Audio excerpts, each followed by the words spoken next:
La la la la. Inner Wealth Podcast. La la la la. Inner Wealth Podcast. La la la la. Inner Wealth Podcast. Get out the matrix and live. You know what day it is? Inner Wealth Podcast. Meditate and give. So manifest the greater this. And things all good cause I say it is. Invest in your inner wealth. Real generational wealth is mental health.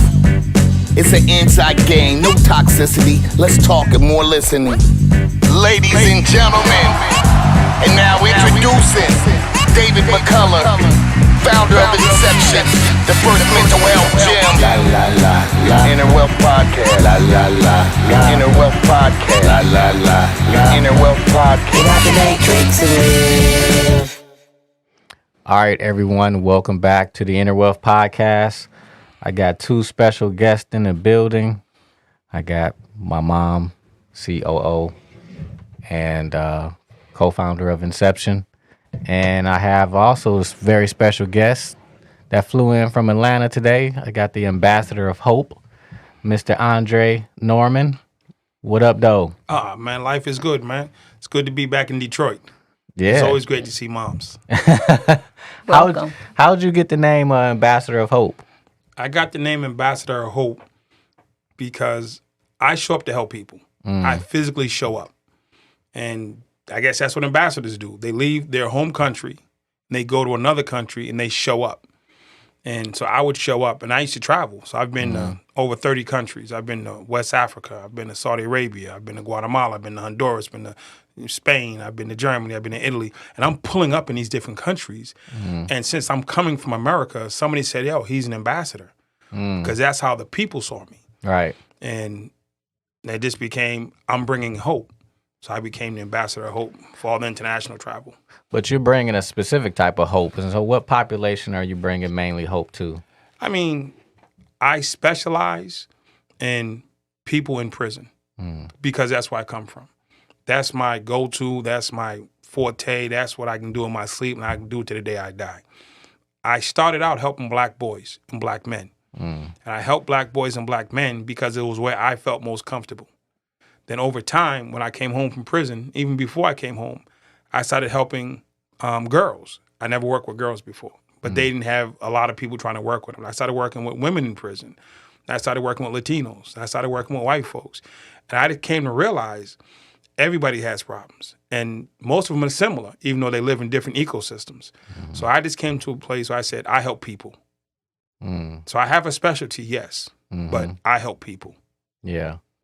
And so you've been to these countries. What is it like? And you've been to the jail systems in these countries? Some of too? them, I've been to jails. In Honduras, I've been to prison.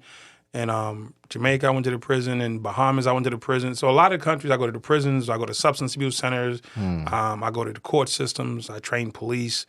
And so I work a variety of different places, depending on the country. So what's your main training that you're doing with this population? The main training I do is there's a saying that you can't help someone who doesn't want to be helped. That is like, I hear that you can't help someone who doesn't want to be helped and they don't want help. And I say that's a lie. And I say that it's wrong. There's just a step before that. And it's getting them ready to want help. And that's where I come in. I specialize in buy-in. I'm not the guy who runs your program for 3 years. I'm not the guy who sits with you for 3 years. I'm the guy who pulls you off the ledge. I'm the guy that gets you to put the gun down. I'm the guy that says, you know something? Here's your reason for living. Then I turn them over to whatever the agency or people are that do the long-term care. I'm the crisis guy. So I come in and do the crisis component. So how'd you develop that skill set to be able to do that? Because that is a skill set, because we have a lot of people, and we talk about this all the time, what you just said, people who are not ready, really, So you're helping people to get ready to begin doing some type of work, correct? So how did you develop that skill set to be able to do that? My life experience first. There's a thing in a saying called evidence-based practices.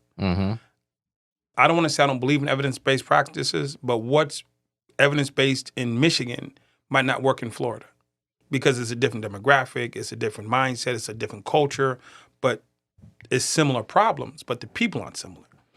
So I came up with a concept called experience-based practices. The experiences are the experiences. It doesn't really matter where you've been. And my first teacher was my life experience. And my first teacher in life was my mom. When I grew up in my house, I had this conversation just yesterday. My mom is so intelligent, it's not funny. She's sarcastic, she's funny, she's aggressive, she's assertive, she listens, all those things. So I grew up in a house with this woman, and just because I'm in her house, this is what I learned. I thought all adults were like my mom. So when I came out of the house and I met somebody else, my mother would catch me doing something on Monday. It might not say something for a month. The next month, she'd be like, oh, yeah, boy, I let you get away with that last month. You thought because you got away with that last month that you got away with something. Stop it. I'm like, I thought I got away with that. And she played so many mind games that it taught me to play mind games. And I had to think, did I really get away? And how do I really be sure that I really got away? Because she didn't say anything doesn't mean you got away. Right. So I had to learn, did I really get away with it? Which was just mental gymnastics in the house. Extreme mental gymnastics. And mom had mental games, and she came at you every single day in a positive and a loving way, but challenging. You just had to think to be around my mom. My mom doesn't do nitwits. That sounds familiar. You get eaten alive at my house if you're on some dumb status. So Yeah.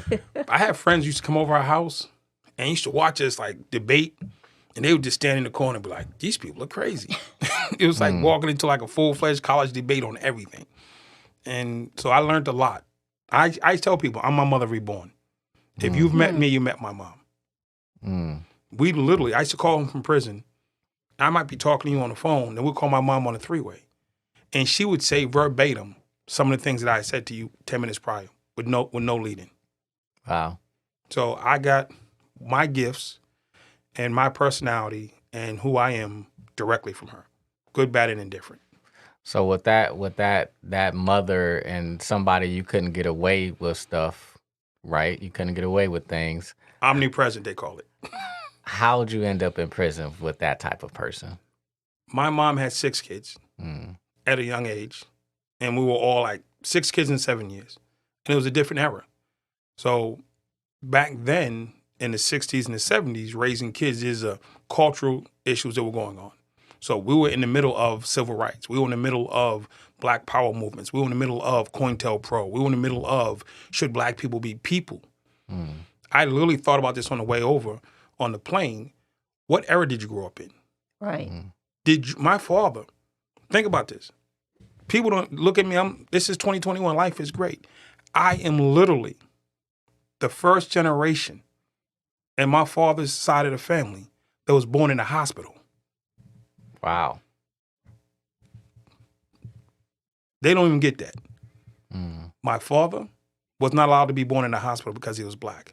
My grandfather definitely wasn't allowed to be born in a hospital. And I am the first generation in my father's history to be born in a hospital. Right.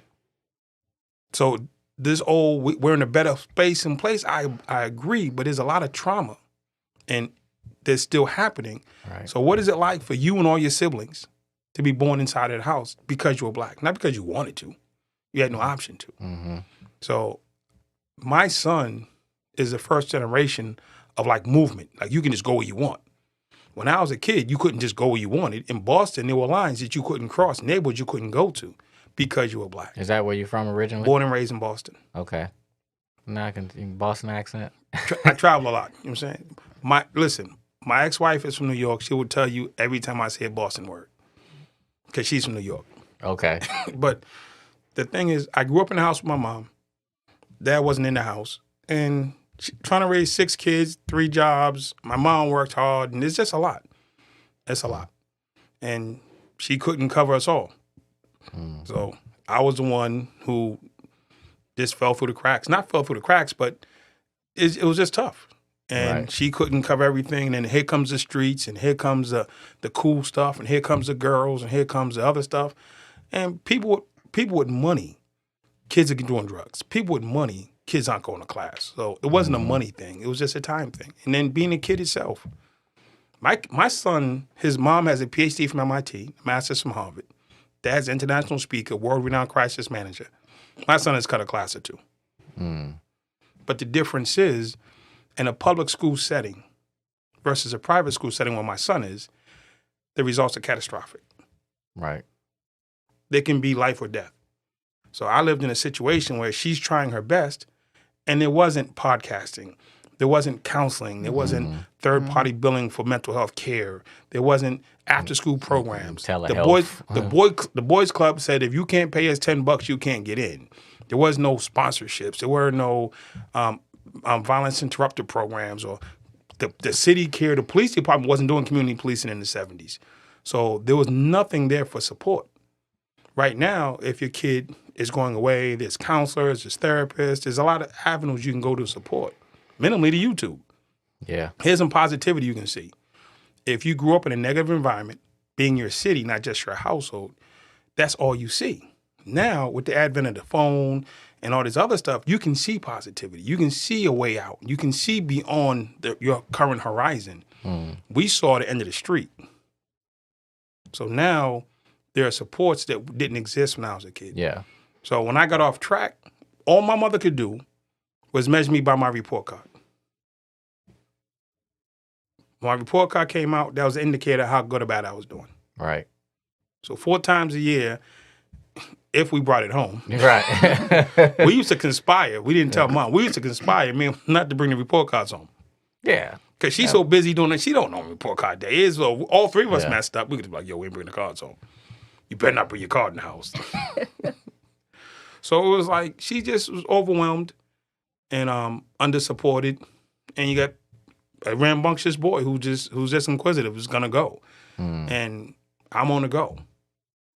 So trying to keep up with me is like, she used to tell me, if you can take 10% of your energy and turn it into something positive, you turn this world upside down, boy.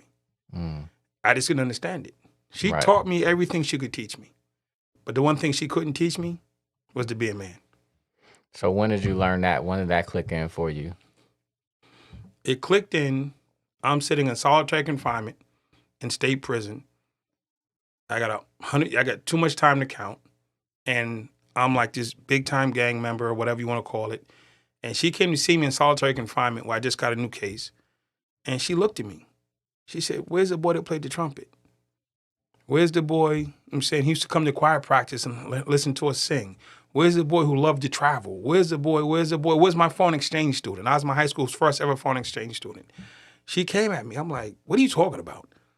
And I'm talking to her like, yo, this is the life. I'm doing this, I'm doing that, I'm hustling, I'm raising up in the status, I got status, I'm holding it down, and I'm known on 5 yards. And she looked at me, she cried, and she walked out. Because at that moment, she realized I was gone. The system had got me. Yeah. She has a saying, up until 6, the kids belong to us. Past 6, the world starts touching them. You have to engage with the world. 0 to 6, you're all moms. But 6 plus, here comes kidney God and the rest of the world. And it was after that I realized I had a problem. Because I'm thinking I'm winning. I had convinced mental health, huh? Yeah. I'm in a locked cell 24 hours a day.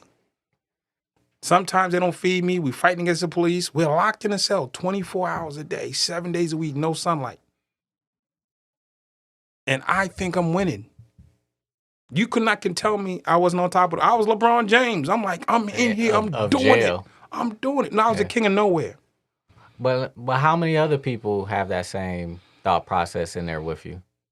Most people in prison are trying to be the kings of prison.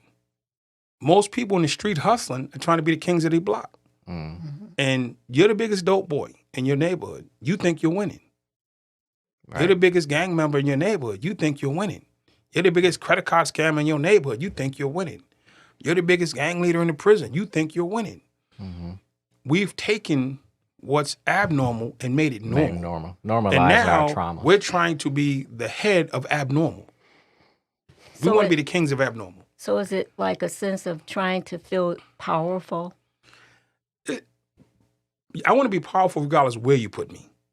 Right. That's what I'm saying. It wasn't that I want to be powerful in this space, but if this is the space I'm in, then so be it. That's what I mean. Yes. Yes. It wasn't like I need to go here to feel powerful. It's wherever you place me. I'm going to do my best to be the boss. That's just innate inside of me. That's exactly what I meant. So the space I'm in now, I have the same. I'm not a different person. Okay, I got out of jail. I've been out of jail 22 years. I'm not a different person. I've done a lot of bad things that hurt a lot of people, but I've changed the way I make decisions. I haven't changed who I am. So if you run up on me right now tomorrow, Dre, give me your wallet, I'm not dialing 911. We going for it right here. Me and you right now, let's act like you want it. Right. Dre, you're rich, you should call the police, you can sue. I ain't suing nobody. We work at the prison, and we told them when we come in, we don't write reports. Don't ever ask me to write a report against an inmate or against a staff. Not happening. My name can't be on a report saying, well, this person should be punished. No. Y'all do that. We're here to counsel. We're here to mentor. We're here to influence, because it just goes against where I was raised. I can be helpful to a line. So you have to understand that there are lines when you employ former felons to come work for you. There's lines when you bring people from the inner city to come work for you. Not saying we can't transcend, but there's just some things that just rub us the wrong way. What's the environment been like from the time that you were in to now that you're going in a different way? When I went to jail in the early 80s, it was a completely different world. In the sense of, throughout the 70s, there was a lot of black exploitation. The court system was predominantly an all-white judge, all-white jury, all-white DA, all-white police. That was the norm in many cities. Needless to say, a lot of people didn't get fair shakes when they went to court. It was a good old boys network, and you was on the wrong side of the line. So when you came in, you was at the behest of the people in charge of the courthouse. They did whatever they wanted to do. The clerks, the bailiffs, the stenographer, everybody's on the same team. So if somebody had a thing against you, we need this one. They're going to, you going down. And during the 70s with the Mau Mau's, the Black Panthers, the Nation of Islam, the Black Power movement, as Hoover said, this is a problem. So it was a national problem if you try to lead a black movement. So it was forces or oppression against trying to be black and powerful and lead people. So the court system reflected that. Okay, we have to stop this movement. We have to stop this mindset, and we're going to do it through incarceration. Because they weren't like really shooting and killing us in the street as like right now. Back then, it was just lock them up was the mindset. So prison, 1980, what do you have? You have Vietnam veterans who came home in 68, 69, 70, who are committing crimes, come home heroin addicted or whatever the problem was, ended up in prison. So when I got to prison, a third of the prison is Vietnam vets. Wow. Them dudes ain't playing games. They ain't scared to die. They didn't stack their friends up. They didn't duck firefights. You're dealing with a whole cohort of person who's been beyond traumatized, beyond victimized, and now they're institutionalized. So you got a grown man, veteran of war, 4 or 5 tours, trained to kill, watch people die. When they say to you, listen, youngin', these are the rules. Guess what? Those are the rules. And they stood on them. They had ethics. They had morality. They had systems. They had respect. They had a chain of command. So we came under them. So we were taught how to do time by people who were war veterans. Fast forward to the 90s, war veterans, they're all old now. You came into jail in the 70s. By 1990, you 20 years in. You old timer. Now you got the young gang guys coming in. Crack era, organizational era, I'm not going to name any names, but they're all coming to jail, and they come to jail with a different mindset. Where when we were coming up in the street, somebody taught you how to commit crime. You didn't just walk out the house and I'm a criminal. Somebody taught me. You were a pickpocket. Somebody taught you. You were a pimp. Somebody taught you. You were a drug dealer. Somebody taught you. Heroin was different than coke. Somebody taught you. I was a stick-up kid. So I can tell you exactly who taught me how to do stick-ups. And they walked me through and took me on like an understudy thing. So now when crack comes out in the late 80s and early 90s, anybody can sell crack. Didn't need any training. Just step outside, hold a rock, and they'll buy it. So you had people who weren't trained. So it was more organized crime versus... It wasn't organized crime. It was trained. Trained crime. Training. Yeah. You were taught. Yeah. There was a procedure to do a stick-up. It wasn't just running a gun and say, give me your money. There was a way things were done. With crack, there was no way. Just have the crack and then come.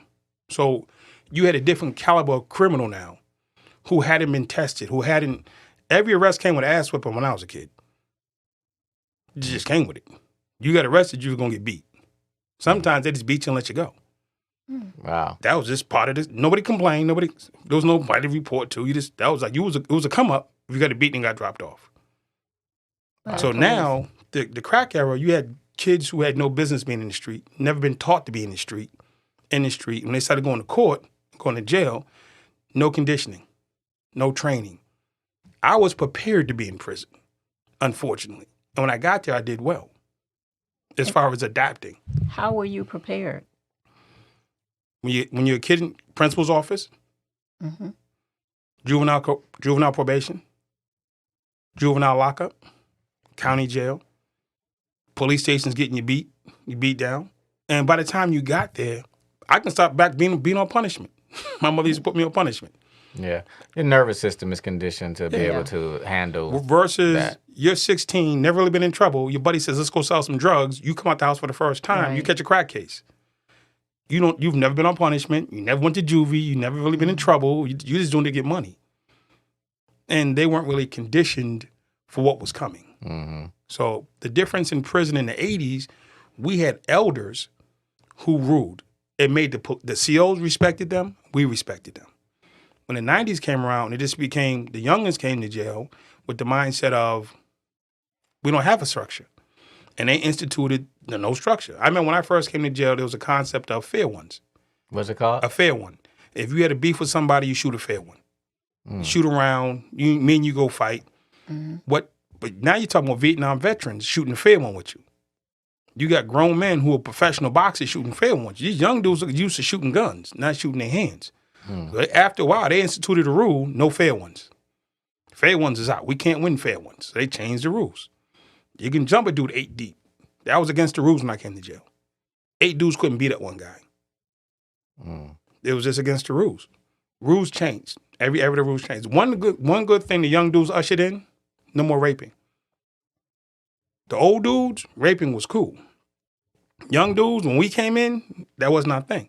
So the gang era like almost abolished that in a lot of places because it wasn't their thing. So you had rules within the rules. Yeah. So, I mean, there was a time where, when they came in, that's one thing I give them credit for. They wiped out a lot of that sexual assault stuff. I'm saying they don't get credit for that or shout out. Because it wasn't, they're in the hustling, they're in the girls, they're in the gang banging or whatever. They weren't in the raping each other. So when they came to jail, that was a no-no. And it was a great thing. It just carried on in a lot of places. So when you saw all of these things and you've seen the transition from one generation to the next, what's your vision for this next generation of how it should be on the inside? The difference, what it should be now is let's understand. In the 70s and the 80s, it was this place to put people that you didn't want to contend with. In the 90s and the 2000s and beyond, it was a place to put people to make money. How do we derail this next generation? How do we derail this group of people? We incarcerate. So mass incarceration came out like 95. They signed this law. They built a gazillion prisons, and they had to fill them. And who did they fill them with? They filled them with us. Black people. Yeah, they filled them with us all day. So that was the move. Okay, and then I think when Hillary Clinton ran for president, Bill Clinton came out, former president, said, "Oh, I'm sorry, I didn't know I was going to wipe out a whole generation of people." Oh, I'm sorry. Oops. I'm not going to let none of y'all out, but oops. Right. Vote for my wife, but oops. Nah, you can't.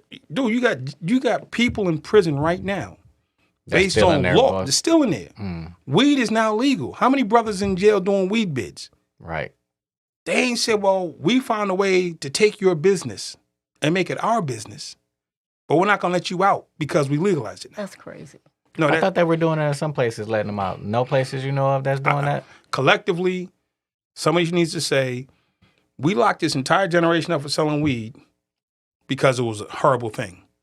It was just abomination on society. Now we're going to sell weed as a U.S. government, and it's okay. Yeah. Let's go back and say, okay, if you had a pistol whipping case, you had a kidnapping case, but for all the weed charges, weed only should be eliminated. Now, if you had a robbery case or you had a gun case, handle that. But all the weed charges prior to the new law should just be wiped out. What's the word inside where people knowing that this happening on the outside and knowing what they're in jail for? Is it a sense of anger? It's a sense of distrust of the country. Well, you didn't have it in the beginning with, right? Exactly. It just reinforces that I don't trust this country. Right. It reinforces that we don't matter. It reinforces that there's a two-tier system. It reinforces that I'll never get a break here. That if it's good for you, cool. If it's good for me, no. And it doesn't have to be like that. So to sit in jail and you watch people, I had a brother the other day send me a whole list of cases of people who have been charged and sentenced in comparison to a white counterpart for the same exact crime. Yeah. And it's historical fact that if you're black, your sentence is going to be 2-3 times greater. I mean, there's always the one-off. I'm not going to do the one-off like this one case, which is what often done. Across the board, crack laws were created for black people. Yeah. Period. War on drugs was created for us. War on drugs was, but crack laws came after Nixon. The war on drugs was Nixon. That was how do we get black people off the street. Mass incarceration tied into crack laws. There was no mass incarceration in the 70s. That was just population control. How do we just manage this? And how do we have justification to kick in your door to see if you're working against the country? Are you a communist? So the war on drugs was more like war on communism, and they called us communists. Now, the crack laws was like, how do we get rid of these people? How do we get them off the street and disenfranchise them completely? Like you have in some states, if I steal a car and go to jail for 2 months or 6 months, I can never vote again. What does voting and stealing a car have to do with each other? Right. Nothing, except for we don't want you to participate in this electoral process. Because the way they wrote the laws when they first were created, nobody envisioned women voting, poor whites voting, Latinos voting, Asians voting, and definitely not black men. So the one man, one vote is a problem. As the country becomes majority minority, you're going to hit a point where Texas goes blue. If Texas goes blue, there'll probably never be another Republican president. Electoral votes won't allow it. You have to win Texas to win the White House if you're a Republican. You have to win New York if you're a Democrat. Right. There's certain states you have to win. And there's always the swing states, Ohio, Pennsylvania, Florida's a toss-up. Pennsylvania, all those little swing states. And there's some that just red, blue. There's some swing states as they go towards red and blue that if you're on one side, it's a problem. The other side, it's not. So I wanted to go back to the crack issue. So ultimately, who does the crack come from? Crack comes from a few places on the planet. There's a few places on the planet where crack or cocaine is grown. Cocaine is a plant. There's a Colombia, right? I don't want to blame any country. There's a few places on the planet where cocaine is grown as a leaf, and it's converted into paste, then it's converted into what we know as cocaine. Then it's converted again into crack. There's no secret where those places are. There's a few places on the planet where heroin is grown. It comes up as a poppy, they pluck it and they do it and they boom. There's a few places in this country where cotton is grown. You don't have cotton grown in Massachusetts. No cotton grows in New Jersey, New York. We know exactly where cotton is grown. So my point is, crack is coming from outside of the country. A different culture. No, it's not a cultural thing. It's a physical thing. It comes from outside the country. Yeah, but I'm saying that crack comes into our communities. So we have a two-edged sword. It's brought into our communities to people are addicted from it, and then they build a prison system and said, you're not supposed to be selling it, so we got you both ways. We got you addicted to it, and now we're going to prosecute you for having it, but we're going to allow it into your community. I will take crack in the hood if you fix our schools. What do you mean by that? If you fix Bring all the crack you want to the hood or to my neighborhood if I have great schools. Because if I have great schools, crack's a non-issue. Majority of our kids. Because you're not hopeless. You have vision. You have purpose. You have destination. You have goals. When you have a school system that is so horrible, that nobody's learning, nobody's educating, nobody's growing, there's no vision, it's all despair, and it's all madness, then crack becomes reality. Selling crack becomes an option. But why are people using the crack? Drugs are escape from their reality. Exactly. And the reality they're in is hopeless. Why are they hopeless? Because the educational system is not giving them hope. My son is 16. He has a future that he can see, not just I can see. It's not me and his mom home praying that he makes it. He himself, from inception, can see his destination. He clearly knows where he's going. It's not a guessing game. He sees his purpose and his value and his goal and his path. Through you and his mom. Yes, we brought that to him between us, and he went to private school. My son has never stepped foot in a public school. Never stepped foot in a public school. It didn't work for me. I don't think it's the schools, though. Yeah, that's what my point. Current public school system and what they're teaching doesn't work. What is the common denominator with everybody in prison? We all went to public school. Well, the one common denominator is they're all traumatized. Right. But that too. Right. I went to a public school, and it was more of the trauma that affected me than the school. Unregulated people in a school, don't matter what school you go to, if you're unregulated, dysregulated, you're going to, But when I'm sitting in prison... Because what about the kids in the best schools? They're doing drugs. Again, when the kid in the best school does drugs and gets off track, when he's done spinning out, she's done spinning out, and they shake it off and they come out of rehab, guess what they have? A great education going with their life. That's part of the system, though, allowing them to shake it off and go on with their lives instead of imprisoning them. No. Aside, even if they go to prison, even if they go to prison for whatever amount of time, when they finish, they have the ability to regroup and go. But if all you have is a third grade education and a third grade reading level, when you finally shake yours off, you're stuck. I haven't found people to shake it off, though. I work with students in the school system that failed the third grade 3 times because one of them was caught in a drug raid, and they were traumatized. Trauma is real. Trauma is real. But what I'm saying is, if we can build our schools to service our kids, all their needs, emotionally, mentally, and educationally, that's the one place the kids spend more time than with their parents. You're in school for 8 hours a day. You get home at 4 o'clock. Yeah, your mom gets home at 6 o'clock. You're with your mom 2.5 hours before it's bedtime. Right. You're with your teacher 8 hours. Yeah, I think it was when you say school, we have to have your vision of what's school. Okay. So when you said the emotional component and all the things that we should have leared. We should have learned. In school, then I was in a dummy class. When they figured out I couldn't read, they just stuck me in the room and closed the door. Yeah. There was no problem. That's true. He can't read, close the door. Doesn't happen in private school. Doesn't happen in suburban schools. They're going to find a way to get through to that kid. Uneducated people live in 4 square blocks. And those 4 square blocks become their reality. Educated people become global. There's no place that they can't go. And if we educate our kids, I don't want crack at all. I don't want any of that stuff. But if you educate us, the majority of people who think that's an option, my son doesn't think drug deal is an option. Yeah. You know why?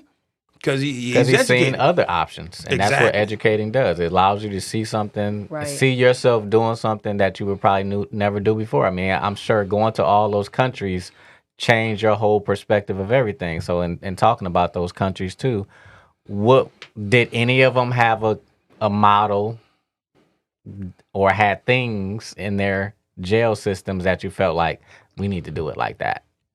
No. None of them. The difference, and I'll just take Sweden. In Sweden, they lock up Swedish people. So you have white people locking up white people. In Germany, they lock up Germans. Where it's a predominantly white country. So the white people locking up white people. When you go to these countries, all these different countries, it's their people locking up there's no distinction between a Swede. There's no distinction between somebody from Norway. There's no distinction. It's like, you're my brethren. In this country, it was white people locking up black people. Yeah. There's a distinction. So all of Canada is Canadians. They see themselves as Canadians.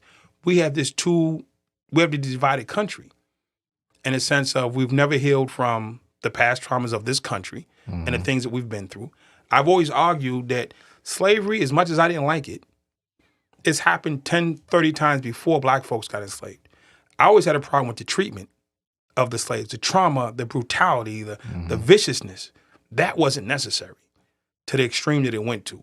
The raping, the killing, the hanging, the torture, that's the part that, to me, is far beyond explanation. There's been slavery in the world 1,000 years before black folks showed up in America. Mm-hmm. But the treatment that the black folks suffered, to me, is inexcusable. Right. I can understand slavery. I can't understand the treatment that you did to the black American slave. Right. That's where the trauma comes from. Yeah, for sure. And we just been passing it down from generation to generation, a charged up system. But back to your vision of how you see things. I think education makes everything equal. Right. If not better. And what is your education? What's your curriculum? That's the foundation. The education that I believe children, not just black children, need. I told you in the beginning, I help people. I'm black all day. And I'm always going to be pro-black, take it to the grave. You know what I'm saying? My mom taught me that. People need therapy, whatever they've been through, good, bad, or indifferent. People need educational systems that actually connect to them. And we need to be taught technology because that's where the world is going. Yeah. I mean, real education will create real change. And in the last 50 years of my life, I was one of the kids on a bus in Boston when they threw rocks at us. When they started integrating the schools in Boston, I was one of the kids on the bus. When a federal judge signed the law saying that we should go to school with white kids, and the white kids and white people protested, they threw rocks at our bus. I was one of the kids on that bus that got stoned and niggas thrown at them and names thrown at them. No federal judge called my house and said, Andre, to make the world a better place, we're going to put you on this bus so you can get rocks thrown at you. No district attorney, no mayor, no senator called me and said, Dre, we're about to make the world a better place, work with us. No. It's just like, we got traumatized, we got stoned, we got whatever we got, and I dare to say the system's not any better. So I went through all that for what? So what are we putting our kids through? And what are we getting on the back end? That is the one thing that we need to look at. You take a city like Philadelphia or New York. This is the one thing people need to see. When I do therapy and I do counseling, I do interventions, the one thing I always run into is people don't understand there's two things. There's helping people, then there's the business of helping people. Right. Most people don't understand the business of helping people. So I need anybody who's listening to this podcast, go to Google, put in your city name, and put in number of students in your city. Philadelphia has like 250,000 kids. New York probably has like 400,000 kids. Boston probably has like 60, 100,000 kids. Then after you Google how many kids are in your city, then Google average annual cost per kid. It's going to range about $10,000. You multiply $10,000 times the number of kids in your city, and that's the school budget for the year for your city. Hundreds of millions of dollars are currently being poured into the school system and producing nothing. Right. Well, you can talk about that. Well, your school system is more, yours a charter school, so. Yeah, I worked in a charter school, and we did address the social, emotional issues for the children on a regular basis, collectively and individually, and as far as training the teachers about trauma and what that looks like from a student coming in, like from a weekend, if we're trying to observe their behavior and how to provide some supportive type of intervention, making contact with the student, establishing a rapport with the student, getting to know what their family life was like. For example, if a student didn't do their homework, not just saying, well, you didn't do your homework, you're going to fail or get an F or whatever. Having a conversation about how can I help you get this done? Is there anything that you didn't understand? But just providing a number of people in the school system where the students also felt safe with, from the security guard to the lunchroom aide to the cleaning staff.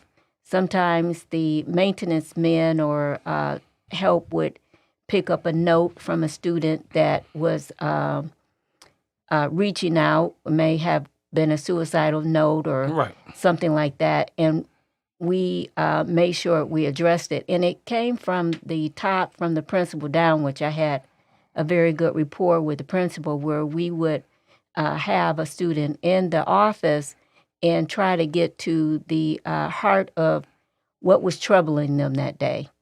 And a lot of times it was because they were having triggers, being triggered throughout the day. Like, for example, a young lady, the teacher who didn't understand what was going on, put her out of class, and she came into the school office, and we talked to her about, well, what was going on that you didn't respond to the teacher. And she said during lunch hour, they were talking about their brothers, and it brought up that my brother was murdered. So at that time in the classroom, when the teacher asked me that question, I had checked out. And so we were able to resolve that situation, take her back to class. And so it was a good solution to that problem. But we dealt with the children from the emotional standpoint of how can we help you. You wouldn't be surprised, but a lot of people would be surprised how much children are being triggered all day long. They may hear a siren outside of their classroom, and they get triggered from that because they hear sirens in their classroom all in their home, from their home, and they get frozen. And so they're not responsive. They're not being insubordinate. They've gone into freeze. Or when someone goes into fight or flight and they get agitated or they get irritated and they start talking really fast, and then, it's what you looking at me like that for? And before you know it, there's a fight. So that type of education, but not only that, but educating the students, we made sure that we educated as many students as we could about what was happening to them in their brain and in their body when they felt these sensations that they wanted to fight, or they wanted to attack, or they felt frustrated, or they felt irritated, and what was going on. And then we will also bring the parents in, and when we sat with a parent at a table, we put the parent at the head of the table to show respect and to say, this is your student. And I made sure I sat next to the parent to say, I'm your support. I work for the school system, but I'm the bridge between you and the school, and I'm going to support you and your students. So when you talk about education, we're definitely not just talking about reading, writing, and arithmetic. We're talking about bringing in elements that are going to support and teach the whole child about himself, the staff, teach them, and the teachers. Definitely. I mean, what I'm looking at right now, we can say the school system is publicly funded, and the school system is collectively an abysmal failure. There's some kids who make it. There's a lot of them don't. The dropout rates in our schools, we don't talk about them anymore. We just accept them. We accept Black death. We accept dropout rates. We accept drug dealing as a way of means of coming up. We just come to a point of saying we halfway give up, but we're not fully giving up. And the truth is, because like I said, I work inside of prisons and I sit with these brothers. I was one of these brothers. We want guidance, direction, and surety. If you can't give me guidance, direction, and surety, I'll make it myself, even if it's the wrong way to do it. So when we go in and we sit with these brothers, 100% responsive. 100% responsive. They're like, okay, show us how to do it. Show us how to do it. What did they show us in the 60s? Try to leave Black people will kill you. That's what they showed us in the 60s. What they showed us in the 70s? Try to leave Black people will lock you up. That's still there. So my mother and father, when I told my father I wanted to go to Harvard University, he was scared for me. My father grew up in a small town in Virginia. Cheryl Jones, Detroit Police. My father grew up in a small town in Virginia. And when I told him I wanted to go to Harvard, he's like, man, that's crazy talk. Man, that's crazy talk. Stop that. I'm like, what's the matter with you? Mm-hmm. He was like, had my father in 1950 stood up in downtown Petersburg, Virginia, and said he was going to Harvard, they'd have hung him. Right. I'd be an uppity little nigga kid. So he's scared. When I started talking about going to Harvard, he was scared for my safety. Just based on me wanting to go to a prestigious school, he's like, no, stop that. Come get a job in a factory. Come just get a job. Stop. And that's his life experience / trauma pouring out on me. And now if I was like, followed his advice, I'm moving in fear now. I'm moving in fear. And if I move in fear, people smell fear and now they're going to run over you. But for the first time, I heard my father scared in that conversation. And it made me understand where he came from more. So it's how do you get inside and talk to the people? And right now, like I'm in South Carolina. We've been there for 2.5 years. I had a meeting with the director, Brian Sterling. He controls 19,000 people behind the walls. And I think like 4,000 or 5,000 staff. And he said to me, Andre, this isn't working. What we're getting isn't what we want. How do we make it better? Can you get these people to do and be better? But what does that mean, though? What does that mean? Quantify that, like in terms of like, it's what's not working. At the time when I went to South Carolina, there had been a riot, and 7 brothers were killed during the riot. 30 people were wounded, and it had gotten to the point of that was the worst riot in 25-year history of America. It's not whatever they're doing, it wasn't working. When 7 people die, good people die, 30 people wounded. I don't know how many people traumatized from one 3-hour event. It's not working. So their idea of policing the inmates and their idea was not working. No, it goes back to, like I said, they have a system that was given to them by the last guy and the last guy and the last guy. We're still using a school system from the 30s. They got a prison system from the 30s. They got a lot of systems from the 30s. And the 30s is over. The 30s is over. So corrections is run on like this antiquated system from the 30s. Just lock them up, throw away the key, punish them. You spend enough time in prison, you should learn your lesson. That was their idea of corrections. That's when it was first created, aside from black labor, put them in jail, let them sit there for whatever amount of time. They'll learn their lesson, they'll repent, and they'll come out. So I know what you're doing now, man. You're actually trying to do corrections. We're actually doing corrections. You're actually doing corrections. What it was supposed to. I remember Corrective being action. a little kid and driving by on Nevada, the correctional facility center, and I saw that name, corrections, and I thought like, oh, that's the jail. They correct people. I'm like, what are they doing behind there to help people to correct? They're really just re-traumatized. Right, but It's just trauma, more trauma in the jail. you have people who work inside the system who are trying to help people that they don't understand. Are they really? Are they? Yeah, I mean, are they really trying to help? How? Baseline. If you're just trying, even if you're just trying to keep me safe and secure for 24 hours a day, you ain't helping me be better. But dude, I mean, from the ownership standpoint, do they really care about you whether you safe or not? It's a toss up. I mean, like the purpose of the jail. We go down to the whole purpose of the jail as an owner. It's to punish you. So why do I give a shit about you? So when you say it's not working, it is working. It's not when The there's people prison dying. is working. No, You're not supposed to die in jail. Not unless you have a death sentence. You're not supposed to die in jail. But you're not supposed to die by being murdered. But- Okay, yeah, that's what I mean. But you can be beat, raped, and everything else. That used to be culturally acceptable in the 70s, yes. But people die in jail, right, from their sentences, right? I mean, I'm talking about murder. You shouldn't be murdered in jail. Yeah. I guess I haven't watched too many movies, No, man. I People ain't get watched- murdered in movies, in movies. but when you about life. so tell me about the real then. When you were in there, was that happening? Were people getting murdered? Not Because that was based on the code that you were living in with people got assaulted. People got murdered, stabbed. though. People got murdered, but not like what happened that day in South Carolina. So what happened there that day? Do you know?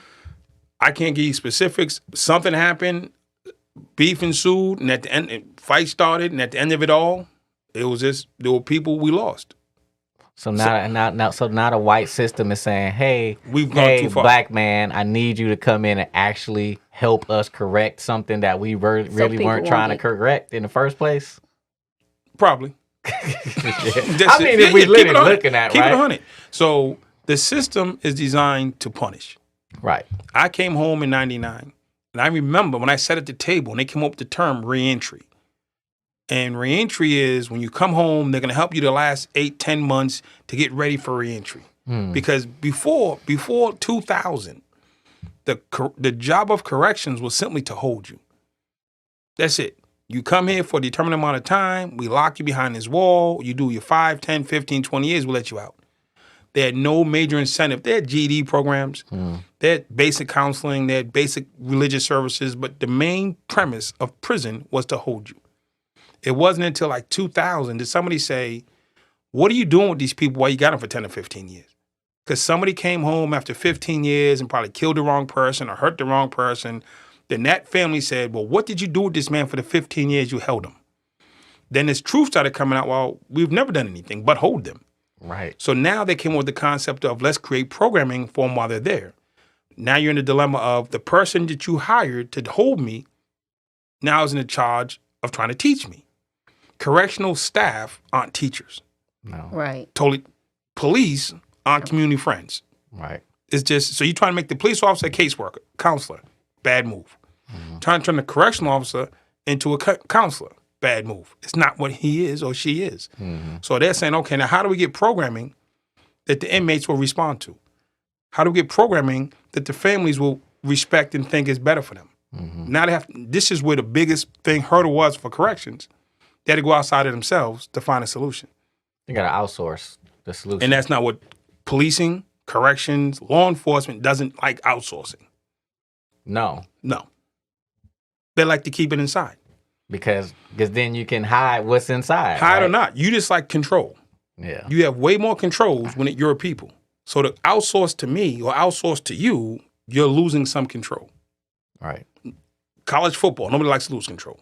Pro sport, it's every ecosystem likes to have control. But it seems like they're starting to like they've outsourced it you, right? They outsource So it to me. they're comfortable with you as an outsource. That you've become the main. It took a catastrophic situation to push the scenario. Then when I showed up, I had to meet the demand at the same time meet the standards. So it wasn't just, one day hey, we think Andre would be great, let's go get Dre. Oftentimes it takes a crisis to bring about change. Right. Yeah. And unfortunately, the crisis was a heavy crisis to create change. So the crisis happened. It gave, and the director, to his credit, said, okay, I'm going to outsource. Because there's always people in his head talking about no. Right. Let's double down on punishment. Let's double down on locking them down. Let's double down on solitary confinement. And man said, no, we're going to outsource this. It's hilarious, man, that the idea that these traumatized people in here, they get them to act the way that we want to. Let's create more trauma for them. And then, you know what? They're going to magically say, yes. No. Like, it just that. Prison ain't built like that. But honestly, that's. Prison not built to, it's not current, it wasn't built to fix people. Right. That's what I'm built saying. to But I'm just exacerbate the saying, problem. I'm just saying that thinking, that's the foundational thinking of Yeah. it. That used to be it. So now, here again, is the systems are starting to, a lot of these systems that exist are starting to fall. No, know what happened? The invention of cameras. Oh. 24-hour media. Mm. What happened in prison in 1970 might make the newspaper the next day. There's 30,000 news outlets now. There's people putting up videos now. George Floyd's death in 1970 wouldn't have been national news. The advent of the camera, the phone, and the internet, on top of the pandemic, Yeah. where the whole world was sitting at home and we watched the same thing. We've watched Emmett Till die. We watched Malcolm X die. We watched Martin die. We watched countless black people die. We watched, you know what I'm saying, countless people die in multitude of ways. On film. We watched Rodney King get beat. We all watched Rodney King get beat. The world watched it. But it was a different mindset at the time. Maybe he was speeding in his Hyundai. Maybe he was trying to resist police. Maybe, and they all got not guilties. There's never, it's not like it hasn't happened. Right. Yeah, it always existed. But what's happening now is the world can watch. And the world can not just watch, And the respond. world can share. Because I just saw a meme of in Rikers where it was a bunch of people all huddled up because the conditions there aren't well, whatever. And I'm like, I'm seeing that as a meme now. You know, I'm starting to see memes and videos of prison fights and stuff like that just go through social. You know, go definitely. through our pages. So it's a lot different. Same thing with George Floyd. I mean, that was an outrage because, yeah, the news can show it once, but now I take that and Gone. we keep sharing that and sharing that and sharing that. It's like, we couldn't retweet Rodney King. No. We couldn't retweet it. Right. We watched it when they showed it to us. When they stopped showing it to us, we stopped seeing it. Yeah. And Malice Green didn't even get any. I'm in middle school, know about Malice Green. You know about Malice Green, right? Help me, educate. Malice Green, he was Rodney King, Detroit, but he was killed. He was beaten to death. Right? the On police video? By the officers. police. On video? I don't remember if I they don't had believe- video at that time, but it was a big thing, you know. No video. I He mean, died. I don't think it was video. Yeah. without video, it becomes a toss-up. And the house always wins the push. I play cards at the casino. Yeah. If you're tired, the house wins. Yeah. And if you don't have video, we've had the brother in South Carolina that got shot in the back. Oh, what was his name? Aubrey. Shot in the back, clearly running away from a traffic stop, not a bank heist. I'm saying not a potential robbery, not a traffic stop for a taillight or something. Not guilty. Yeah. So it's progression at a snail's pace. So right now, prisons are saying, okay, we want to see this new model. When I first came home from prison, all street outreach and outreach was being done by nonprofits and other agencies.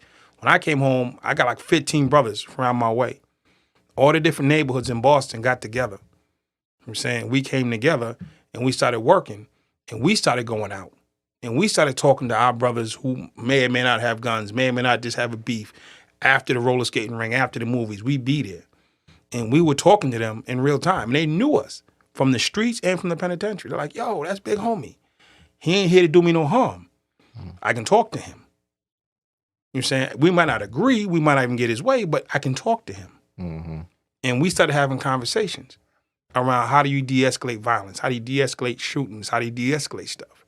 And we started a movement in 99. Then once we started it, other people came in and said, oh, I like that model. And they took it and they ran with it. So now they have this violence interrupter model.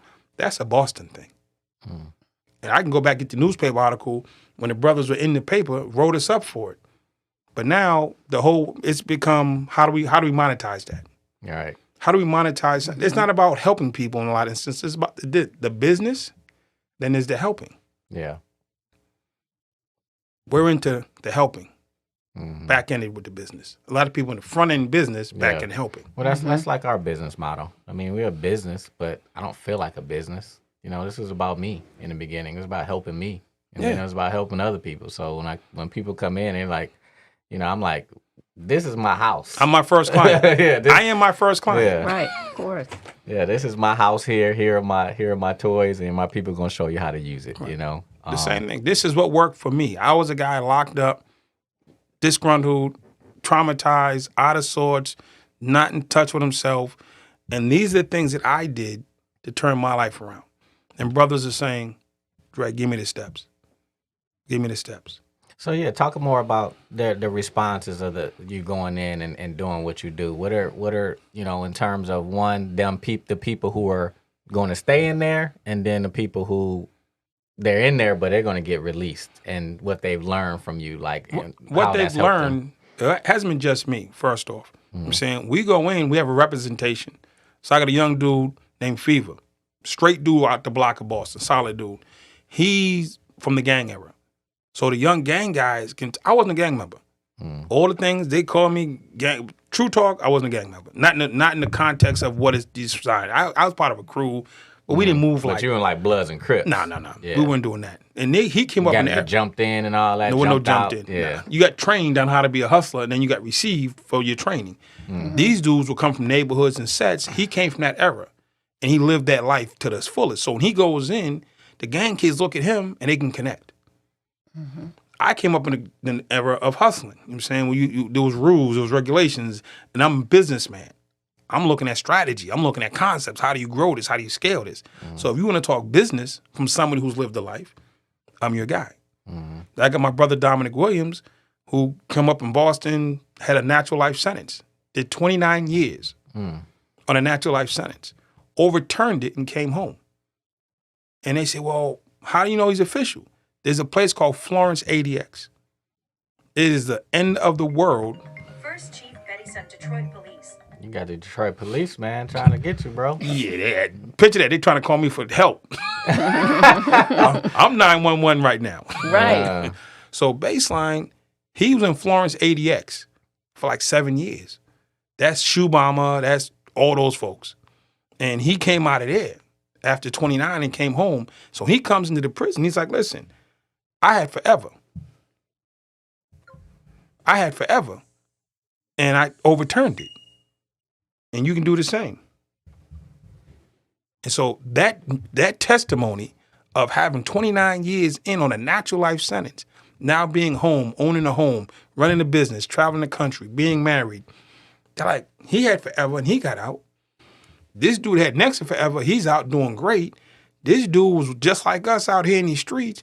So we bring a representation of people that they can relate to without a long story. I don't need to give you a 20-minute story about my life. It's like, yo, what's up? I'm like, nigga, what's good? Let's go. What's good? Like, oh, yeah. And then we get into the demographics and who we rock with, who we don't rock with, how we move. You can start talking to me. You're like, yeah, this dude been in the street before. Or he been in the penitentiary before. And he lived that life. I'm not trying to glorify it. Listen, oh, man, let's talk about it. I know what you're feeling. I know why you're feeling it. I know the nerves that are jumping off in your brain. I know what it takes to calm you down. Because I was you 20 years ago. I had one brother. He's on my unit. Super cool dude. He gets into a situation on the unit, and he was offended. Dude disrespected him, kind of, sort of.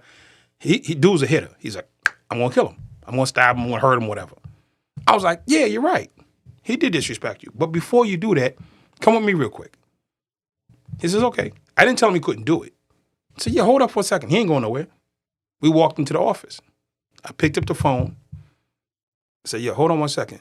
I said, here's your mom. Hand him the phone. I said, tell your mother you're about to kill somebody and stay in there for another 30 years. Tell your mother that you're not coming home and you ain't going to see little brother for another 30 years. He's like, he holding the phone and looking at me like, you just did this to me. He's looking at me like, you just did this to me. I'm like, go ahead, tell your mother. He's like, mom's like, yo, what's up? What's the matter? And he's like, nothing. I said, no, tell your mother that one of your brothers, not even an op, one of your brothers did this and you about to go do this thing. And he couldn't do it. And it turned into, yeah, mom, when you coming to see me and thanks for the last letter and all that type of stuff. Well, you honestly, too, I'm sure you noticed, the mom was the safety. So it was able to help him get back into safety, too. Exactly. So the baseline is, I could have talked him off the ledge. Mom's voice changed the whole dynamics. Yeah. So many people want to be the savior. So many people want to be the hero or the Superman. Nah, I could have talked him off the ledge. Put him in context of where he came from. Put him in context to his higher power. Put him in context to the people that matter to him. And she redirected the whole thing. And guess what she's going to do? She's going to follow that up. Right. Every time she talks to him, that conversation's going to come up again. And she's going to do the long-term monitoring because I'm not the long-term guy. I'm the crisis guy. So that's what it is. It's like, how do you get people plugged into the right source? And everybody can't be Superman. Stop it. Right. So when I'm in there, it's real time. What works in real time? You know what I'm saying? How do you, just us being a regular prison counselor wouldn't have done that. Because you know something? He wouldn't have known the mother. We leave the prison, I took his mother to coffee probably 3 months prior. Most of the guys in my program, I go visit their families, grandmom, dads, kids, everybody. Dad's in hospital, I'm pulling up. Yeah. Grandma got COVID, I'm dropping off groceries. Kid's birthday, we're going to Chuck E. Cheese. So I'm building relationships because Right. my goal is to increase your ecosystem. Prison is designed to disconnect. My job is to reconnect. And then when time comes, let your family rule over you. Speak into you. This isn't about me being the Black Moses. Right. I think that's powerful, though. You know, to reconnecting, because that's true. You are very disconnected and you're very isolated. Definitely. I mean, they separate you from the thing that created you, your mom. Yeah, and they put My you mother had to behind sign papers to come see me. Do they I- still have that plexiglass though? Where is that still like that? Is it more like table to table? Is it different from place to now place? they have video visits. What? Oh, Yeah. Wow. FaceTime mom. For some people it's good because mom lives so far away. And for some people it's bad because mom can physically come see me. So it's not one or the other. It depends on the facility. I don't know if they have both or if they don't have both. I know South Carolina was doing in-person visits up to COVID. Now nobody has visits. For the last 18 months, Yeah, I can understand. for the most part, nobody in corrections has touched their loved one. For 18 months, if not going on, March will be 2 years. No in-person visits for almost 2 years. Wow. now Trauma. What about their children? Do they see their children? No in-person visits since COVID. Minus COVID, you can bring your kids up. COVID came along, shut it down. Nobody's coming in from the street. If you're not an employee or crisis manager, you ain't walking through that door. Because they're saying, if you're sick, I'm letting 200, 300, 400, 500 people a day into this facility, somebody's gonna have COVID. Right. And if you give it to an inmate, you just wiped out half the prison. Well, I had a situation where actually someone in prison, the student and the father both benefited. The father went to jail when the student was 4 years old. The student now was 16 and was started acting out in school. So I talked to him and I said, you know, what's going on? And he told me that I'm thinking about my father all day long. I saw a movie about what happens in prison and I want to know, is he safe or are these things happening to him? So I brought his mother in who said, boy, you were only 4. You don't remember him. And he says, I do. I do remember him. I remember sitting on his lap. Even if it wasn't cognitively, he remembered a presence of a male. So she brings in the father's brother who had also been in prison. And I asked the father's brother, I said, is this a good thing? Is this father going to want to have contact with his son? Is that a good thing for him to have contact with his son? And he said, absolutely. He says, we are so lonely in prison. People don't write us a lot of times. We don't know what's going on. So I had to clear the way of knowing, is this going to be a good connection? Sure enough, he starts writing his dad. His dad is just like elated. They made that connection. They got to see one another because that was a few years ago. And his son writing him letters and him writing his son letters back. I saw this young man a few years ago walking down the street. And he was like, hey, Miss McCullar. He was just like graduated from high school, no problems, connected with his father, was still connected with his father. And so that's why I asked you about, you know, do the children get to also play a part in sometimes those people that are in prison, they need to know that their kids are doing okay. Will that give them hope also? 2 things. When I got to South Carolina and we're going out interviewing people, that is interviewing top gang leaders, top influencers, top guys in their system. There was one guy they had, he wasn't a death row prisoner, but he was housed on death row because they couldn't put him anyplace else, for whatever reason. They put him on death row. He didn't have a death sentence. They had no place else to put him. So they sent me over to go see him. I'm interviewing the guy. And he told me the whole interview about him coming to the program wasn't about the program. He said, brother, there was a shooting or stabbing or something at my daughter's school. Saw it on the news. I don't know if my baby's okay. Can you find out for me?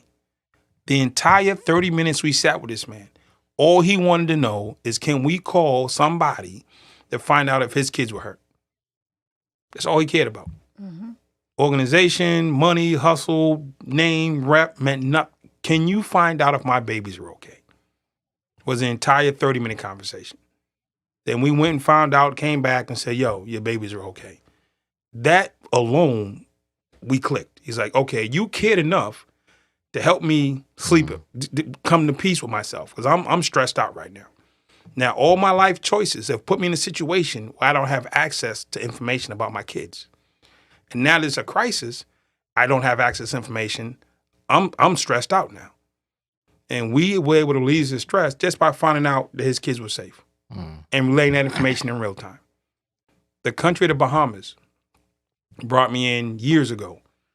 They have a problem because the Bahamas isn't like America. They don't have limited space.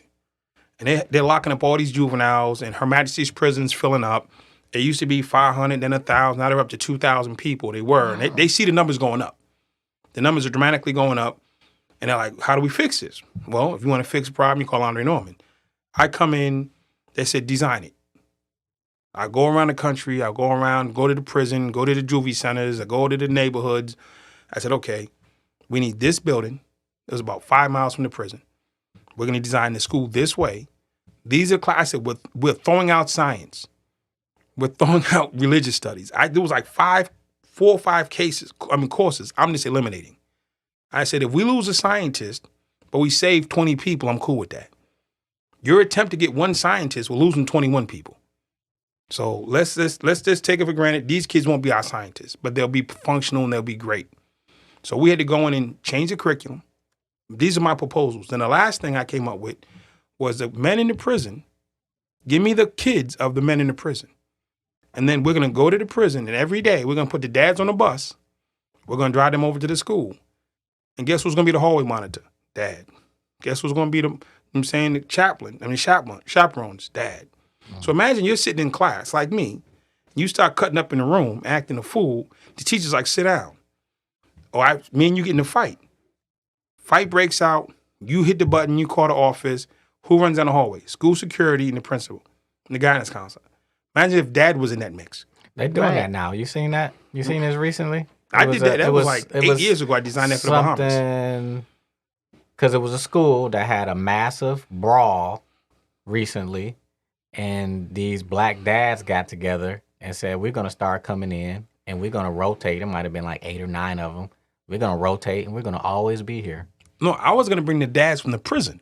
Yeah, well, I'm saying that was my concept, though. Whoever one of these kids got a dad in prison, we're bringing them in. Yeah. And Dad's going to be here, and we're going to design classes for father and sons together. We're going to design family reunification classes for mom can come up, and the mom, dad, and kid can sit down together. The school was going to be designed around family. That was the whole premise of the school. That's excellent. It's not math, science, and history. It's what is a kid's lifestyle? What is a kid's life? What is his culture? What is his reality? How do you teach based on his reality, not based on what the math standards are? And that's what they teach us on, based on math standards and English standards that we don't even subscribe to. Right. Right. So it's like, how do you get, until you bring in part of the problem, you're not going to get a real solution. The COVID vaccine has what in it? The COVID disease. You know what I'm saying? Every denomination, every subgroup in America, the police are taught by who? Police. Doctors are taught by doctors. Lawyers are taught by lawyers. Down the line. Who's trying to help the offenders? Who's trying to help the incarcerated? People who aren't incarcerated. We're like the only group where you bring in an outside group to try to get us to follow. That makes sense. You're trying to, imagine if you brought criminals in to teach police. They wouldn't listen to us. So why do you think it's going to work the other way around? Because they're in charge. Well, you should want to listen to me. It's the right thing. This isn't about the right thing. I don't trust you. It always boils back down to what we're talking about, safety. Yeah, I don't trust you. Safety. You know? And police feel safe learning from police. Right. Doctors feel safe learning from doctors. And on down the line. So, and our program isn't so much cutting edge as it is reality based. Prisoners understand other prisoners and what they go practical. through. Yeah, it's common sense. Yeah, it's common sense and practical. I mean, And I don't want people to think I'm like just like Houdini and creating this. People think that about us though, and it's just for us what we've been doing, what we've been doing. It's like back to safety from people who look like you. Yeah. You know, I talk like you. I listen to hip hop. Hey, I'm gonna talk to you about mental health. Oh, now I'm ready to hear why, because I'm not a threat. Right. You know, I'm not trying to figure out your objectives or your agenda. Right. When I walk in and my brothers walk in and we sit down, the one thing I don't have to worry about is when I'm trying to catch up on another case, when I'm trying to do some more research on them, whatever. I'm not trying to run off with your girl. I'm not going to disrespect you. I understand the codes and the laws. I've watched people come into jail and talk to prisoners and just completely offend them and had no idea they did it. Yeah. It was honest. It's a cultural thing. It's just completely disrespectful and condescending, not even meaning to. Mm-hmm. I've misstepped. I'm not perfect, but I'm clued in to say I messed that one up and go back, yo, bro, I messed that one up and I own that one. Mm-hmm. Cool, Dre. Versus I'm in charge. You can't say nothing to me. Nah, I'm not above reproach. Right. Versus you do what we say because we're in charge, which is the basic model of corrections. We're in charge. You're not. Do what we say. And the truth, what nobody tells you, 80% of the prison systems are understaffed. So you're supposed to have 800 guards, you probably got 400, 500. You're supposed to have 50 guards, you probably got 30, 40. So that means you're not getting gym like you're supposed to. You're not getting library access like you're supposed to. You're not getting visits like you. There's not people there to move you around. Mm. Nobody wants to work in prison anymore. It used to be a state job was wonderful. State job, state benefits, guaranteed pay. Mm. That was before technology ever kicked in. So now nobody wants to work there. You can go work at IBM, you can go work at Chevron and make the same money. Or work from home. Or work from home. Or sell an NFT for $50 million. Yeah. I'm up on NFTs. Yeah. But yeah, so understaffing definitely plays into underservice. You can't provide service if there's nobody there to open the door. Right. So if there's not enough people to open the door, that now we're doing more. What was general population has become a de facto version of lockdown. There's not enough staff to open all the doors all the time. When I was in jail, our doors opened at 6 and we stayed out till like 10 o'clock every day. Now, from 6 to 6 to a.m. 10, you 6 a.m. to 10 p.m., your door's Wow. unlocked. Minus count time, which was minus stuff. Now, you don't have the staff. So you just in your cell. A lot of people are just in their cells. Wow. Oh, wow. And listen, COVID made it 10 times worse. Understaffing means we don't have the ability to let you out. If we're short-staffed, if enough people call out, the whole prison stays locked down for the day. Unheard of when I was in jail. We locked the entire prison down because of short staffing. Never happened. Not in the 14 years I was in prison, never we were locked down based on understaffing. Happens all the time now. So services can't be rendered, programs can't be run, visits can't be had, phone calls can't be made because there's no staff. So what now they do? They outsource them? You got to have staff. And it's a job you can't sell right now. So what's the solution?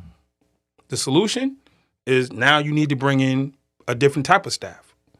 Robots. No, I'm not a robot. No, you have to start looking Get at. back in your cell. Just zapping you. Yeah, right. No, we're not doing that robot. Now we're at the point of how do we employ who will go in?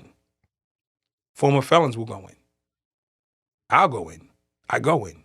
There are other brothers and sisters like me who will go in. So now corrections looking at Joe Citizen doesn't want to come in here. He wants to go work from home. He wants to work online. He wants to do whatever he wants to do, be an Instagram model. I don't know. This guy gets our system, connects to the universe, understands the ecosystem, and can be effective. But do they trust us? Like we didn't trust them. Now we're asking them to trust us. And they're having the same problem that we had. They don't trust us like we didn't trust them. But we're almost the only thing they got left. Yeah. But how many is it of you? There are 700,000 brothers and sisters who come home every year. And by no From means, jail? yeah. 700,000? 700,000 people are released from prison annually. And by no means am I the only one who's doing this type of work, who has this type of passion. Some of them need training, and I had to be trained. I don't think I popped out of the prison like I just knew what I was doing. People trained me. And because I grew up under training, I was open to training when I came home. in this space. People train me how to do the work that I do. They help me refine my natural gifts of connectivity and communication and explain the terminology that goes along with it and how they enhance it. That's when I talked to you the other day on the phone. I talked to you 2 days ago. What did I say to you? I'm on a plane. Yeah. I want to learn. Yeah. I talked to you on Friday. Today's Sunday. My niece was like, yo, this guy does mental health. You got to talk. You got to check him out. I said, just call him. He was like, yo, I'll throw my thing in the trash if it's better. That's how I knew that it wasn't about. I got a program. Yeah, you trying to help these people. My thing was, my program's good. And I told you on the phone, if your program's better, I'll trash mine. And I'll go with yours. I'm not the one in need of services. Right. It's always different when it's your people in need of services versus somebody else's people. Well, these are my people in need of services. So if your program is better, I told you, I will use yours and throw mine in the trash. Whatever gives them best service is the thing. Right. And it's that simple. It's really that simple. I got a contract in Ohio to do services. The population is like 90% white. But they hired me to come in here and do this. So you know what I did? I found a white guy from Ohio and gave him the contract. I said, dude. Because they needed people to look like them. They needed someone to look like them. And he was like, you're going to give me the... I'm like, yeah, you do this because they're going to get better service from you. I'm a great speaker. I'm a great story. I'm a great testimony. I'm a great whatever, but I'm not white. Right. And those folks would benefit from seeing a white guy with maybe lesser achievements, but greater passion. His passion is not to be matched. He might not have worked at the White House. He might not have worked at Harvard, but you don't have to. It doesn't matter. It's not a competition. Who's going to show up that they can trust, that they can believe in, that they can follow? They're going to follow him a lot faster and a lot deeper than they will me. So I took the contract. I was like, yo, that's my money. We can give away the contract. I'm like, yo, dude, you take this. I called the director. I said, I'm sending the guy over. He's going to be the guy that's going to do this. And I told him, yo, you can have this contract because it's about the people. It's not about the money. Yeah. It's about the people. It's not about the money. And that's what really inner wealth is about, being about the people and doing the right thing. Till next time, guys. I think we went over. La la la. You've been listening to the Inner Wealth Podcast on EYL. Get out the matrix and live. Theme song produced by Be Ready for West Coast Creations. I am Raz Cass, reminding you to take action, be proactive, be congruent, get out of the matrix, get your mind right. We've automated mental health at inception. Join the movement.